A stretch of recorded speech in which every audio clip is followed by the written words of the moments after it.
Bien entendu, le commentaire sur le métoprolol, vous l'avez déjà fait aussi. Celui qui a été testé, celui qu'on utilise en clinique, ce n'est pas la même formulation. Est-ce que ça veut dire quelque chose? Je n'ai pas la réponse à cette question-là. Je pense que les trois réponses sont valables. Oui. Je ne sais pas s'il y a des commentaires dans la salle de pharmaciens. Le métoprolol, par exemple, il faut être sûr que c'est pas vraiment le BID qui devrait être utilisé. On l'utilise très souvent. Moi-même, je suis coupable de ça. Par contre, celui qui était dans l'étude MERIT, qui a démontré une bonne avantage de survie, c'était le long-acting, hein, le Excel. Donc, ça, c'est une fois par jour. Et la dose cible, c'était 200 mg. Alors, des grosses doses. En tout cas, je ne sais pas qu'est-ce que vous faites quand vous utilisez le métoprolol, mais nous, on l'a pas. On n'est pas dans l'habitude d'utiliser le Excel, mais c'est ça qu'on devrait utiliser si on utilise le métoprolol.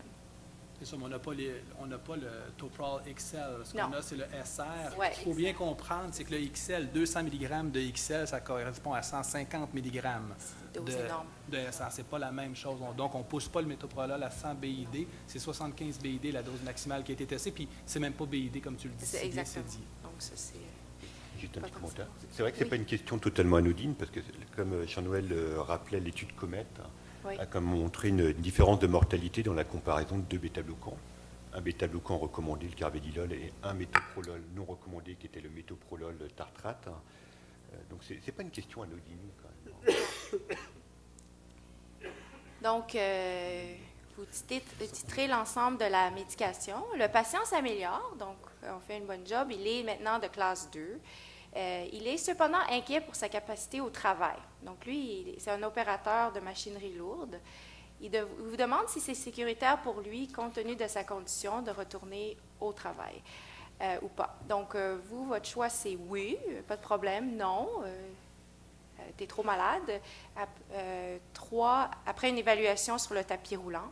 4, j'ai aucune idée.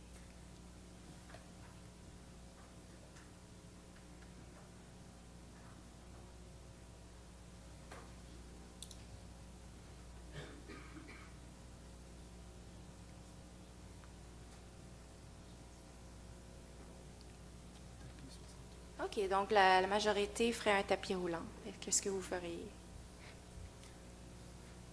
Qui veut répondre? Qui veut répondre? Quand j'ai fait cette question-là, j'ai dit, mon Dieu, je ne veux pas répondre à cette question. Les questions c'est un peu difficiles. Bref, c'est Serge qui nous a fait. Ouais, c'est ça. Je ne suis pas convaincu. On parle qu'on a des guidelines, surtout, on n'en a pas vraiment pour le retour au travail. On aurait des encadrements particuliers pour la conduite automobile, camion, avion, là, tout ce qui est moteur, ça, on aurait des recommandations, mais pour la capacité au travail, ça, on n'a pas beaucoup de recommandations. Le patient semble bien aller. Je pense bien que je serais favorable à un retour au travail. Je pense que ça fait partie de sa réadaptation. Moi, j'aurais probablement fait un tapis roulant, juste voir ce qu'il est capable de développer en termes de dépenses énergétiques, voir ce qu'il est capable de me faire pour être bien sûr qu'il n'est pas en train de sous-estimer ses symptômes, puis je n'enverrai pas à l'abattoir, là, surtout que son travail a l'air relativement difficile. Puis si je le retourne, j'ai probablement le retourner en travail progressif, mais ce qui est intéressant, c'est que nos recommandations de travail progressif sont toujours modulées par l'entreprise et le syndicat, où est-ce qu'on dit, bon, 2 heures par jour, et là, ils disent, bon, c'est impossible.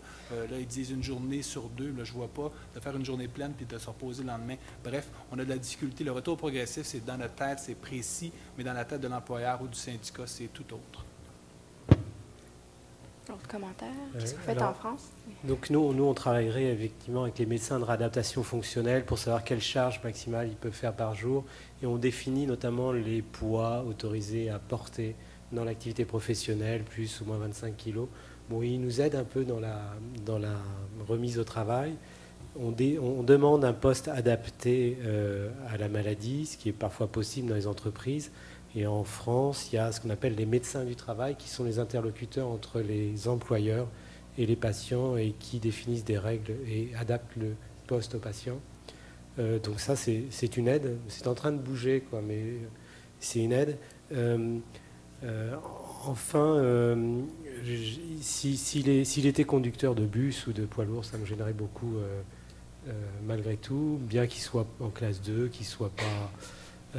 on est toujours un petit peu gêné, ça reste une vraie difficulté, les postes de conduite. Mais c'est la seule remarque que j'ai. OK. Toi, Marie-Hélène? Je n'ai pas vraiment d'autres commentaires. Moi aussi, j'irais vers un tapis roulant. C'est certain qu'un patient insuffisant cardiaque jeune, je l'encouragerais beaucoup à avoir un programme de réadaptation, de réhabilitation pour essayer d'obtenir les meilleurs résultats chez lui. Alors, je l'encouragerais fortement à avoir un programme. Puis sur le tapis roulant, tu viserais 7 mètres, 5 mètres? C'est pas un conducteur de véhicule lourd. Moi, tout ce que je veux, c'est savoir, je pars pas d'où trop chez ce patient-là, puis Okay. Éventuellement savoir si je peux améliorer la condition de mon patient. Ça peut m'aider aussi à savoir, bon, est-ce qu'il va accélérer sa fréquence cardiaque beaucoup? Est-ce que sa tension artérielle est bien contrôlée à l'effort? Ça va me donner au moins la présence d'arythmie à l'effort aussi. Alors, je peux obtenir des renseignements intéressants et je pense que des fois, on sous-utilise les épreuves d'effort chez les patients défaillants cardiaques ou la réhabilitation aussi. Donc, je pense que c'est ce qui... allez-y. Non, le seul remarque, c'était concernant le travail de nuit chez ces patients cardiaques. S'ils étaient en classe 3 et 4, on aurait interdit les horaires décalés, c'est-à-dire changement, ce qu'on appelle les 3-8, avec alternance jour-nuit. Je suis heureux de voir, par exemple, que vous avez des gens qui vous aident à remplir les questionnaires. Peut-il supporter 20 kilos, 40 kilos? Parce que pour moi, ça ne représente absolument rien. Est-ce qu'on a ces formulaires-là, qui sont probablement des formulaires internationaux, ou est-ce qu'on me demande, peut-il supporter une charge de 20 kilos? Je ne le sais pas. C'est quoi 20 kilos? Mais c'est intéressant, les médecins que vous décrivez, là, qui vous assistent, c'est des médecins qui sont à l'hôpital, à l'externe? Alors, non, les médecins du travail, c'est des médecins qui ne sont pas des médecins hospitaliers, qui sont vraiment des médecins rémunérés, je crois d'ailleurs, par l'entreprise ou le groupe d'entreprises ou le réseau d'entreprises pour lesquels ils travaillent, qui ont un certain nombre de législations on va dire AE, qu'on ne connaît pas habituellement. Et c'est à partir d'un certain nombre de barèmes, je pense qu'il y a également beaucoup de pondération au cas par cas. Souvent, c'est eux quand même qui déterminent si le patient peut retourner à son travail, au même travail, ou s'il doit avoir un emploi protégé.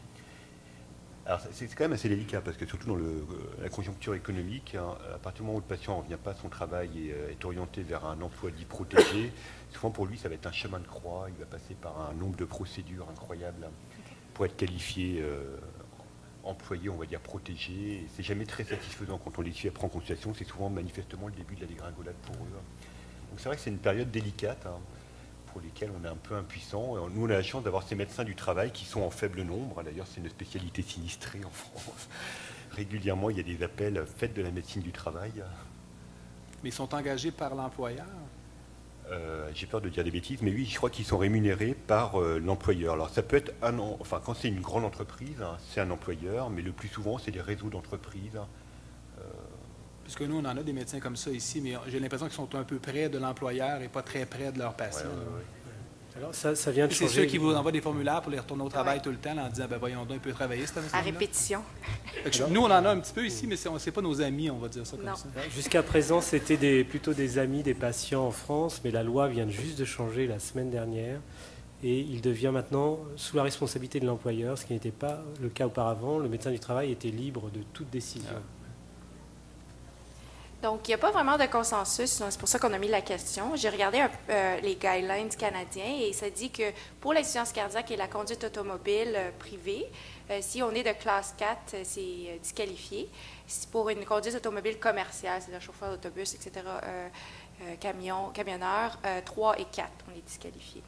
Donc, des fois, quand on remplit les formulaires, il faut faire attention aussi que... Et Viviane, juste peut-être faire attention, lorsque vous remplissez le formulaire, si vous inscrivez insuffisance cardiaque classe 4, automatiquement, il perd son permis. Fait que s'il est en classe 4, je pense qu'il faut le mentionner, là, mais faire une attention particulière entre un 3 et un 4, des fois, ça peut être variable, mais là, vraiment, le formulaire arrive et le patient perd automatiquement son permis de conduire. Commentaire de la salle, non? On continue. Donc... le patient vous demande maintenant de l'aider au niveau de ses problèmes sexuels. En effet, depuis le début de cette condition, il présente une incapacité sexuelle persistante. Croyez-vous que cette incapacité sexuelle est en relation avec 1. Sa condition cardiaque, 2. La médication, 3. Un problème psychologique surajouté, 4. Aucune de ces réponses, et 5. Je suis cardiologue, qu'en sais-je? Moi qui l'ai ajouté. C'est Serge qui a fait la question. C'est Viviane qui ajoute des commentaires à les questions. Vous pouvez voter.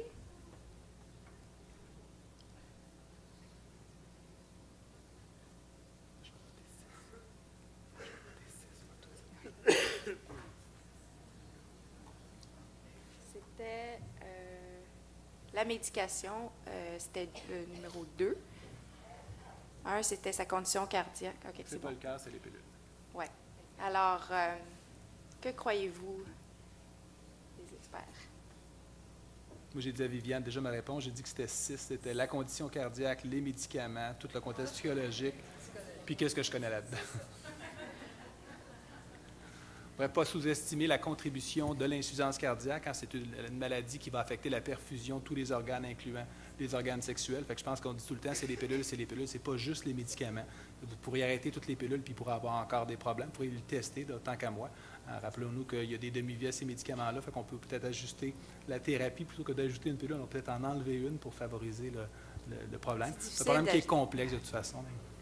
C'est presque impossible d'ôter les pilules. Tu sais, les bêta-bloqueurs diurétiques, on dit que c'est les coupables, mais on ne peut pas vraiment les ôter. Alors il y a un prêt à payer, en tout cas, pour les... Autre commentaire?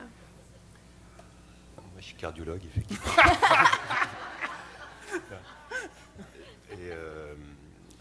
Mais le problème, c'est souvent les patients aiment bien lire quand même la fiche qu'ils ont dans la boîte de médicaments. Et forcément, ils voient tout de suite avec les bêta-bloquants qui est indiqué trouble sexuel. Et pour certains, ça devient une espèce d'objet, enfin, ça devient obsessionnel. Oui, docteur, arrêtez-moi ce médicament-là, je suis sûr que c'est à cause de lui. Alors, en tout cas, moi, ce que je fais souvent, je triche un peu et je bascule sur un autre bêta-bloquant. Et là, je vous rassure, celui-là, on sait très bien qu'il ne donne pas le même type de Enfin, il y a un petit peu de tricher comme ça. Mais c'est vrai qu'on n'a pas envie qu'ils arrêtent le bêta-bloquant parce qu'on sait très bien qu'effectivement, c'est probablement multifactoriel. On essaye quand même de s'en occuper, on les adresse à des spécialistes. Oui, alors dans ces bêta-bloquants, c'est vrai qu'on a le Nebivolol qui est vasodilatateur, donneur de NO, et qui semble avoir être moins souvent à l'origine de troubles sexuels, mais j'en suis pas certain. Le problème, c'est que tous les médicaments de la science cardiaque vont donner des troubles sexuels et que les inhibiteurs de l'aldostérone vont aggraver les choses. Donc moi, alors c'est souvent une question qui n'est pas souvent abordée. On ne l'aborde pas directement parce qu'effectivement, on se limite au rôle de cardiologue et puis c'est souvent en fin de consultation, on n'a souvent pas le temps de creuser le sujet, heureusement. Et donc on est un peu embêté. Alors, mais j'ai discuté récemment avec un urologue qui me disait qu'il y avait 2 types de molécules, donc les molécules à longue durée d'action et les molécules à durée vie courte. Nous, le Viagra ne nous gêne pas pour la prescription. C'est vrai que bon, c'est pas très très hypotenseur malgré tout, et ça répond au coup par coup. En revanche, les longues durées d'action permettent d'avoir un niveau d'inhibiteur de phosphodiesterase de petite 5 en permanence dans le sang et qui peut répondre aux besoins de quelqu'un qui a une activité sexuelle plus soutenue. Donc peut-être un intérêt sur les longues demi-vies pour les patients les plus jeunes. Tu n'es pas obligé de commenter, Marielle. Tu es cardiologue aussi. Donc on va continuer parce qu'il est déjà 10 heures. Excusez-moi, je vais juste... OK. Donc la question suivante, évidemment, qui suit, c'est, il vous demande maintenant s'il peut prendre avec sécurité du Viagra. Oui, non, peut-être, je ne sais pas. Appelez le pharmacien. Appelez le pharmacien. Appelez le pharmacien. Ou l'urologue.